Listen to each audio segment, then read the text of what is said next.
வணக்கம். தமிழும் திராவிடத்தில் மீண்டும் உங்களை வரவேற்கின்றேன். இன்றைய பதிவு செம்மொழி கொள்கையில் செம்மொழி சமஸ்கிருதத்தை தவிர மற்ற மொழிகள் எவ்வாறு ஒதுக்கப்படுகின்றது என்பதை குறித்தும் இந்த மும்மொழி கொள்கையின் உண்மையான பின்புலன் என்ன என்பதை குறித்தும் நாம் காணவிருக்கின்றோம். முதலாவது மும்மொழி கொள்கையை எடுத்துக்கொள்வோம்.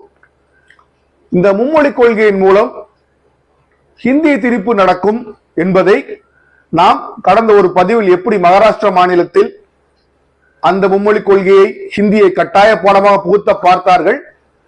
தற்பொழுது அந்த மகாராஷ்டிரா மாநிலத்தில் எழுந்த கடும் எதிர்ப்பால் அது மீண்டும் ஒரு முறை இரண்டாவது முறையாக வாபஸ் பெறப்பட்டுள்ளது. ஆனால் ஹிந்தி திரிப்பு தான் இந்த மும்மொழி கொள்கையின் முக்கியமான ஒரு விடயமா அல்லது ஒரு பின் சூழ்ச்சியா என்று நாம் ஆராய்ந்து பார்ப்போம் என்றால் அது மட்டுமல்ல, ஹிந்தி மூலமாக புறவாசல் வழியாக சமஸ்கிருதத்தை உள்ளே கொண்டு வந்து பிற இந்திய மொழிகளை பின்னுக்கு தள்ளுவதுதான் இந்த மும்மொழி கொள்கையின் ஒரு மறைமுகமான ஒரு கபடகரமான ஒரு முயற்சி என்பது உங்களுக்கு புலப்படும். இதைத்தான் முன்பே நமது தமிழகத்தை சார்ந்த தமிழறிஞர்கள், திராவிட சிந்தனைவாதிகள், தமிழ் சிந்தனைவாதிகள் அனைவரும் கூறுவது என்னவென்றால், ஹிந்தி என்பது சமஸ்கிருதத்தின் ஒரு முகமுடியே, அது பின்பு உருவப்பட்டு சமஸ்கிருதத்தை உள்ளே புகுத்துவார்கள் என்பதுதான் இதன் உண்மையான ஒரு பின்புலன் என்று நம்மவர் அறிஞர்கள் கூறுகின்றார்கள். ஏற்கனவே சமஸ்கிருதம் உள்ளே புகுந்து தமிழ் என்னவாயிற்று என்பதை நாம் அறிவோம். நம் மொழி எவ்வாறு பின்னுக்கு தள்ளப்பட்டது, பின்பு நம் மக்களின் தளராத முயற்சியாலும் நம் மக்களின் போராட்டங்களினாலும் நம் மக்களின் மொழி உணர்வினாலும் தமிழ் காப்பாற்றப்பட்டு இன்றளவும் தமிழ் உயிரோடு வளர்ந்து கொண்டிருக்கின்றது. ஏன் சமஸ்கிருதத்தை அவள் வளர்க்கிறார்கள் என்பதை தான் நாம் புரிந்து கொள்ள வேண்டும். இந்தியாவில் என்னதான் பிற மொழிகள் தாங்கள் சமஸ்கிருதத்திலிருந்து தான் வந்தன என்று கூறினாலும் ஒரு சாராருக்கு அந்த மொழிகள் அவர்களுடைய மொழிகளாகவே தெரியவில்லை. அவர்களுக்கு சமஸ்கிருதம் மட்டும்தான் அவருடைய மொழியாக தெரிந்தது. இந்த சமஸ்கிருதத்தை தான் பின்பு மெதுமெதுவாக படிப்படியாக உள்ளே கொண்டு வருவதற்கான ஒரு முயற்சியாகத்தான் இந்த மும்மொழி கொள்கையை அவர்கள் கொண்டு வருகின்றார்கள். 45% இந்தி பேசும் மக்கள் இருக்கிறார் என்று கூறிக்கொண்டு அவர்களை சந்தோஷப்படுத்தும் விதமாக ஹிந்தியை திணித்துவிட்டு பின்பு அதன் மூலமாக புறவாசல் வழியாக சமஸ்கிருதத்தை கொண்டு வந்து விடுவார்கள். இதுதான் அவர்களுடைய முயற்சி. இதைத்தான் நம்முடைய தமிழக முதல்வரும் கொண்டு கூறியிருக்கின்றார், பிற தமிழறிஞர்களும் கூறியிருக்கின்றனர். சமஸ்கிருதம் என்பது ஒரு செத்த மொழி, a dead and buried language, செத்து புதைக்கப்பட்ட ஒரு மொழி. அந்த மொழிக்கு ஏன் அவர்கள் இவ்வளவு முக்கியத்துவம் கொடுக்கின்றார்கள்? நீங்கள் இதைத்தான் சிந்தித்து பார்க்க வேண்டும். அதாவது 2011 மக்கள் கணக்கெடுப்பில் எடுத்தீர்கள் என்றால் ஏதோ ஒரு சில பேர் பேசிக் கொண்டிருப்பதாக ஒரு கூற்று கூறப்படுகின்றது. அது எந்த அளவு உண்மை என்று யாரும் எங்கும் தெரியவில்லை. ஏனென்றால் எங்களுடைய கருத்துப்படி சமஸ்கிருதம் அப்படி சிலர் பேசினால் சில 1000 பேரை பேசிக் கொண்டிருப்பார்கள். அது சமஸ்கிருதம் உலகம் முழுதாக ஒரு டெட் லாங்குவேஜ் என்று அறியப்படுகின்ற ஒரு மொழி. அதற்கு ஏன் இந்த முக்கியத்துவம் கொடுக்க வேண்டும் என்ற பின்புலனை முதல் புரிந்து கொள்ள வேண்டும். இப்பொழுது நான் கூறுகிறேன் அல்லவா, சமஸ்கிருதத்திற்கு மத்திய அரசு அன்டியூ இம்பார்ட்டன்ஸ், அதாவது தகுதிக்கு மீறிய ஒரு முக்கியத்துவம் கொடுக்கின்றது நான் கூறுகிறேன் அல்லவா. அதற்கான தரவுகள் இருக்கின்றனவா என்று நீங்கள் கேட்கலாம். ஆம், இருக்கின்றது. இதை நான் சொல்லவில்லை. ஹிந்துஸ்தான் டைம்ஸ் தன்னுடைய ஜூன் 24 என்று நினைக்கின்றேன், அதில் ஒரு ஆர்டிகல், அதாவது ஒரு கட்டுரையை வெளியிட்டிருந்தது. அதில் இந்தியாவில் மொத்தம் 6 செம்மொழிகள் இருக்கின்றன. இந்த கட்டுரை எந்த காலத்துக்கு குறிக்கின்றதோ அந்த காலத்தில் 6 செம்மொழிகள் இருந்தன. தமிழ் முதலாவது செம்மொழி அந்தஸ்து வழங்கப்பட்டது தமிழுக்கு 2004, சமஸ்கிருதம் 2005, பின்பு கன்னடம், தெலுங்கு, மலையாளம், ஒடியா இவையெல்லாம் 2008 to 2014 ஆண்டுகளுக்குள் இந்த 6 மொழிகளுக்கும் செம்மொழி அந்தஸ்து கொடுத்து முடித்துப்பட்டு விட்டன.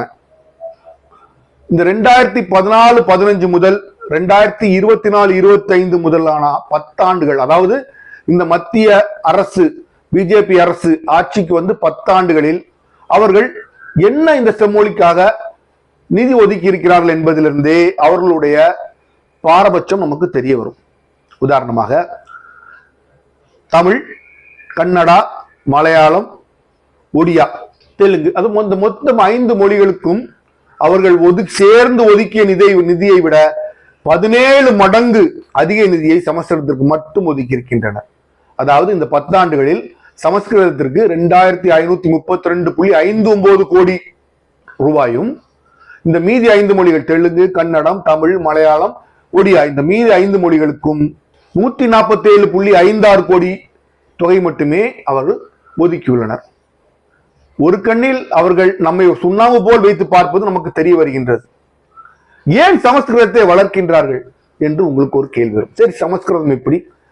இந்த தென்னிந்திய மொழிகள், அதாவது இந்த 5 மொழிகளையும் பேசக்கூடிய மக்கள் கிட்டத்தட்ட இந்திய மக்கள் தொகையில் 22% இருக்கின்றனர்.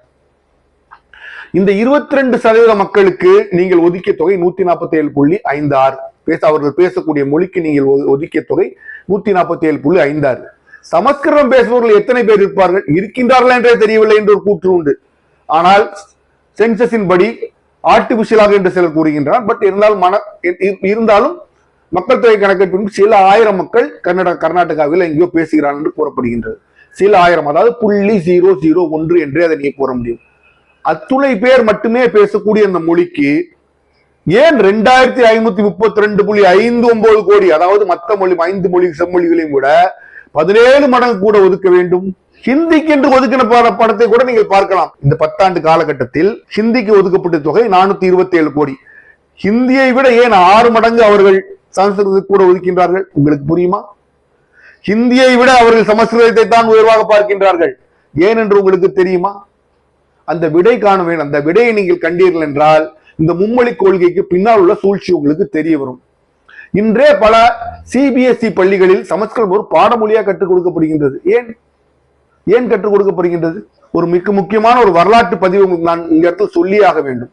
அதாவது 1930களுக்கு முன்பு தமிழகத்தில் நீங்கள் மருத்துவ படிப்பு, அதாவது இங்கிலீஷ் மெடிசன் என்று கூறுவோம் இல்லையா, அந்த மருத்துவ படிப்பு நீங்கள் படிக்க வேண்டும் என்றால் உங்களுக்கு சமஸ்கிருத தேர்ச்சி இருக்க வேண்டும். சமஸ்கிருதத்துக்கும் மருத்துவத்துக்கும் என்னையா சம்பந்தம்? என்ன சம்பந்தம்? ஏன் அப்ப சமஸ்கிருதத்தை உள்ள கொண்டு வராங்க? உங்களால புரிஞ்சுக்க முடியுதா? இது எப்பொழுது மாறியது தெரியுமா? தமிழகத்தில் ஜஸ்டிஸ் கட்சி, அதாவது நீதி கட்சி ஆட்சிக்கு வரும்போதுதான் இது தவறு என்று சமஸ்கிருதம் பாஸ் பண்ண தேவையில்லை, சமஸ்கிருதத்திற்கும் மெடிசனுக்கும் சம்பந்தம் இல்லை எடுத்து விட்டார். அதுவரை உங்களுக்கு சமஸ்கிருதம் தெரிந்திருந்தால் தான் நீங்கள் மெடிசன் படிக்க முடியும். ஏன் இதை வைத்தார்கள்? உங்களுக்கு எப்படி சமஸ்கிருதம் தெரியும்? உங்களுக்கு யார் கற்றுக் கொடுப்பார்கள்? யாருக்கு சமஸ்கிருதம் தெரியும்? இதற்கு முக்கியமா இந்த சூழ்ச்சிக்கான விடையை நீங்கள் தெரிந்து கொள்ள வேண்டும் என்றால் 1930 யாருக்கு சமஸ்கிருதம் தெரியும் என்று நீங்கள் அறிந்து கொண்டீர்கள் என்றால் இந்த சூழ்ச்சியை செய்தவர்கள் யார் என்றும் உங்களுக்கு தெரியும். அதே போல்தான் இப்பொழுதும் நான் உங்களுக்கு கேட்கின்றேன். ஹிந்தி அவர்கள் பேசி கூவி கூவி அழைக்கின்ற ஹிந்தியை விட சமஸ்கிருதத்திற்கு ஏன் 6 மடங்கு அதிகமான நிதி ஒதுக்கினார்கள் என்று நீங்கள் உங்களை கேட்பீரானால் அதற்கு விடை என்னவாக இருக்கும் என்றால், சமஸ்கிருதம் யாருக்கு தாய்மொழியோ அவர்கள் தான் இதற்கு பின்னால் இருக்கின்றார்கள் என்பதை நீங்கள் உணர்ந்து கொள்ள முடியும். இந்த இந்திய ஜனநாயகத்தில் மக்கள் தொகை சதவிகிதம் எவ்வளவு என்று உங்களுக்கு முக்கியம் இல்லை. சாதியம்தான் இன்றும் தலைவிர்த்து ஆடிக்கொண்டிருக்கின்றது. அந்த சாதியத்தின் பெயரில் தான் இன்று சமஸ்கிருதத்திற்கு இவ்வளவு பணம் ஒதுக்கப்படுகின்றது என்பது என்னுடைய கருத்து.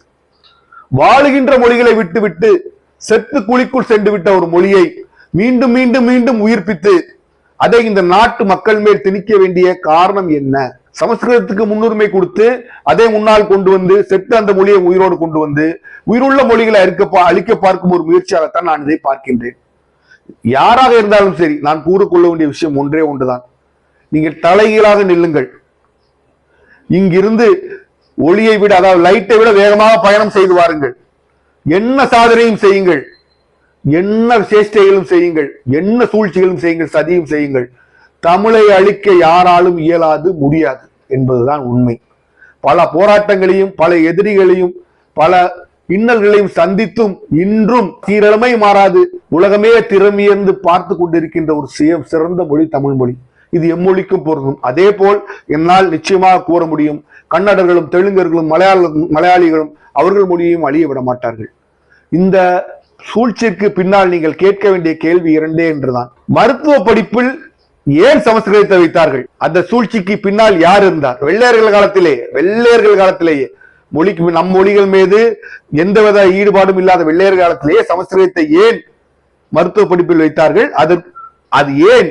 யாருடைய மொழி முதல் கேள்வி. இரண்டாவது, யாருடைய தாய்மொழி சமஸ்கிருதம் என்ற விஷயத்தை நீங்கள் புரிந்து கொண்டீர்கள் என்றால் இந்த முழு சூழ்ச்சிக்கும் பின்னால் யார் இருக்கின்றார்கள் என்ற உண்மையை நீங்கள் நிச்சயமாக புரிந்து கொள்ள முடியும். 5 மொழிகள் 5 செம்மொழிகளுக்கு கொடுத்த ஒதுக்கப்பட்ட நிதியை விட 17 மடங்கு சமஸ்கிருதம் என்ற ஒரு இறந்த மொழிக்கு கொடுக்கப்பட்டிருக்கின்றது. இது தவறல்லவா? ஏன் அவர்கள் தோலோச்சி தூக்கி பிடிக்கின்ற அந்த ஹிந்திக்கு கொடுத்ததை விட 6 மடங்கு அதிகம் கொடுத்திருக்கின்றார்கள். இதிலிருந்து அவர்களுக்கு எந்த மொழி முக்கியம் என்பதையும் நீங்கள் உணர்ந்து கொள்ளலாம். நீங்கள் விழிப்போடு இல்லை என்றால் உங்கள் மொழியை நீங்கள் உங்களிடமிருந்து பிடுங்கிக் கொள்ள முடியும் என்று ஒரு கூட்டம் நினைத்துக் கொண்டிருக்க முடியாது. மொழி என்பது எங்களுடைய உணர்வு, எங்களுடைய ரத்தம். ஒரு தமிழனுக்கு மட்டுமில்ல, ஒரு கன்னடனுக்கும், ஒரு மலையாளிக்கும், ஒரு தெலுங்குக்காரருக்கும், ஒரு ஒரியாக்காரருக்கும், அனைவருக்குமே அவர்கள் மொழி என்பது அவர்களுடைய உணர்வு, அவர்களுடைய ரத்தம், அவர்களுடைய சிந்தனை, அவர்களுடைய மூளை, அவருடைய இருதயம் எல்லாமே அவருடைய மொழியை சார்ந்ததுதான். அந்த மொழியை நீங்கள் எடுக்க நினைத்தீர்கள் என்றால் அது தவறான ஒரு விஷயம். அது மக்களிடமிருந்து அவர்கள் உயிரை பிரிப்பதற்கு சமமான ஒரு விஷயமாகவே நான் பார்க்கின்றேன். பின்பு இதை நான் கூறவில்லை. இந்த இவ்வளவு பணம் ஒதுக்கி இருக்கின்றார்கள் என்ற தரவு இந்துஸ்தான் டைம்ஸ் தகவல் அறியும் உரிமை சட்டத்தின் கீழ் பெற்றோர் தகவல் மற்றும் பப்ளிக் ரெக்கார்ட்ஸ் பொது ஆவணங்களுக்கு கிடைத்த தரவு என்று இந்துஸ்தான் டைம்ஸே கூறுகின்றது. இதை எழுதியவர் தமிழர் அல்ல, அதை நீங்கள் புரிந்து கொள்ளும். நான் இதை பேசுகிறேன், தமிழர் தந்த தரவல்ல. இந்துஸ்தான் டைம்ஸ் தகவல் அறியும் உரிமை சட்டத்தின் கீழ் பெற்று பொது ஆவணங்களையும் மேற்கோள் காட்டி எழுதப்பட்ட ஆர்டிகல், அதாவது கட்டுரை தான் இந்த கட்டுரை. இதில் நான் கூறப்பட்டிருக்கிறது மித்த 5 செம்மொழிகளை விட சமஸ்கிருதத்திற்கு 17 மடங்கு கூட ஒதுக்கப்பட்டிருக்கின்றது. அக்டோபர் 2024 மேலும் 5 மொழிகளை செம்மொழிகளாக கூறுகின்றனர், அறிவிக்கின்றனர். மராத்தி, பாலி, பிராகிருத், அசாமீஸ், பெங்காலி. இவற்றுக்கான தரவு இல்லை என்று கூறப்படுகின்றது. மக்களை நீங்கள் விழிப்பாக ஒன்று புரிந்து கொள்ள வேண்டும். ஹிந்தியை மட்டும் உங்கள் ஹிந்தி மூலமாக எது பின்னால் கொண்டு வரப்பட போகின்றது என்பதை நீங்கள் புரிந்து கொள்ள வேண்டும். இப்பொழுதே சிபிஎஸ்இ பள்ளிகளில் என்ன படிப்பிக்கப்படுகின்றது? சமஸ்கிருதம் ஏன் படிப்பிக்கப்படுகின்றது? சமஸ்கிருதம் கோயில்களிலோ அல்லது மடங்களிலோ அல்லது ஒரு காலேஜ் வைத்தோ படிப்பது எங்களுக்கு எந்த விதமான இதுவும் கிடையாது. ஆனால் பொதுமக்களிடையே சமஸ்கிருதத்தை முன்னிறுத்தி பிற மொழிகளை பின்தள்ளுவது ஒரு சூழ்ச்சி என்றே தமிழக அரசு கருதுகின்றது. அதேதான் நமது முதலமைச்சரும் கூறுகின்றார். செத்த மொழிக்கு நீங்கள் கொடுக்கும் முக்கியத்துவத்தை நீங்கள் ஏன் இவ்வளவு முக்கியத்துவம் கொடுக்கின்றீர்கள்? வாழும் மொழிக்கு கொடுங்கள். செங்கோலை பார்லிமெண்டில் வைப்பதை விட தமிழ் மொழியும் தமிழ் நாகரிகத்தையும் நீங்கள் பாதுகாக்க முன்வாருங்கள் என்றே அவர்களுடைய கூற்றாயிருக்கு. இதுவே நம்முடைய 2 திராவிட கட்சிகள் மட்டுமல்ல, தமிழகத்தில் உள்ள எல்லா கட்சிகளும் இந்த விஷயத்தில் ஒன்றுபட்டுதான் இருக்கின்றன. இந்த விஷயத்தில் மாறுபட்ட எந்த கட்சியும் தமிழகத்தில் இல்லை. தமிழக கட்சிகள் அனைத்துமே இந்த விஷயத்தில் ஒன்றாகத்தான் இருக்கின்றன. நீங்கள் இந்த சமஸ்கிருத திணிப்பிற்கு பின்னால் யார் இருக்கின்றார்கள், அது யாருடைய தாய்மொழி என்ற விஷயமத்தையும் நீங்கள் புரிந்து கொண்டீர்கள் என்றால் நம் மொழியை நாம் காத்துக்கொள்ளலாம். மீண்டும் ஒரு புதுப்பதிவில் உங்களை சந்திக்கும் வரை உங்களிடமிருந்து விடைபெறுகின்றேன். நன்றி, வணக்கம்.